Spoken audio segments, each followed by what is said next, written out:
Hello, Interior sports fans. It's Joe Cook here in the sports seat for you on TGIF. It's Friday, so nothing better to do than to talk some sports to get your weekend started. In the past year or so, there has been a lot of conference realignment in college sports. The reorganization of football has now hit the interior. Today, North Pole High School officially announced that the football team will leave the Rail Belt Conference for the new Southeast Conference. The change was discussed in February and finalized a couple weeks ago by the ASAA. Juneau Douglas will also join the Southeast Conference. North Pole will compete against medium-sized schools like Soldotna and Sitka. Instead of schools that have at least 800 students, North Pole has 700. Playing against the big schools resulted in some concussions this past season for the Patriots, who weren't used to the size of their athletes. About $40,000 of the football budget is for travel. That budget is raised by the student athletes. North Pole will play 2 games on 1 road trip. The Patriots will keep the West Valley, Lathrop, and Colony rivalries. We caught up with North Pole head coach Richard Hennard today about the conference change.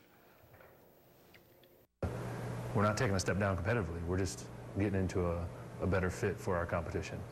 And that's kind of the biggest thing to face. But it is tough, you know, like if you ask us, do you want to opt out? Most guys would say, yeah, but then we had to sit back and as a staff, as a coaching staff in a school district, and look at the liability of numbers.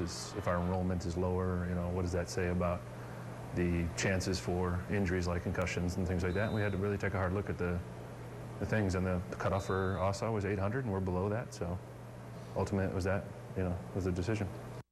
And we have some high school soccer this evening. The West Valley Wolfpack boys soccer team is in Anchorage for a pair of out-of-conference games. Game 1 was yesterday against Wasilla. The Wolfpack were aggressive and controlled the game with 16 shots on goal to the Warriors 5. West Valley was ahead 1-0 at halftime by way of a header by Mason Jeffries, set up by Connor Smith and David Carr, but a few late errors in the end doomed the Wolfpack in a 2-1 loss in their season opener. Today they played Colony.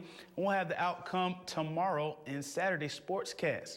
And good news continues for the Nanack hockey program after Core Ordegaard and Adam Henderson received Humanitarian of the Year and Scholar Athlete of the Year awards tonight. Another stellar senior makes his pro debut tonight. Andy Toronto will be playing for the Alaska Aces of the ECHL. Toronto will wear number 44.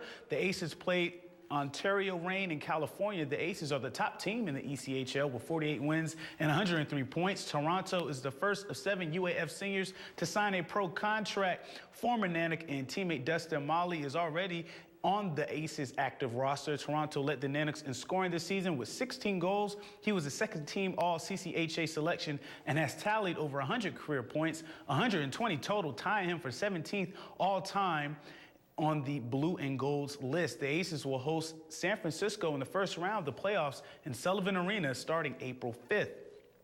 And one of the big events on the Fairbanks calendar is the WIO Games, but this weekend some of the younger athletes are gearing up for the Native Youth Olympics next month. Effie Cochran Charter School is sponsoring a NYO competition this weekend in the seal hop, 2-foot high kick, and other events to help prepare the Randy Smith and Lathrop NYO teams for the state competition on April 25th in Anchorage. These events pass on the athletic Native traditions, and Lathrop sophomore Sean Nicolai has been learning and improving from a year ago. Already I'm excelling greatly since last year. So it's just all the work is equal to paying off, competing in front of family and friends. It was hard getting a late start, and so now that I can get these guys started earlier, it's something that they're going to be able to carry on a lot longer and hopefully pass on to other people. All of these games are just a tribute to the Native way of life and to everyone.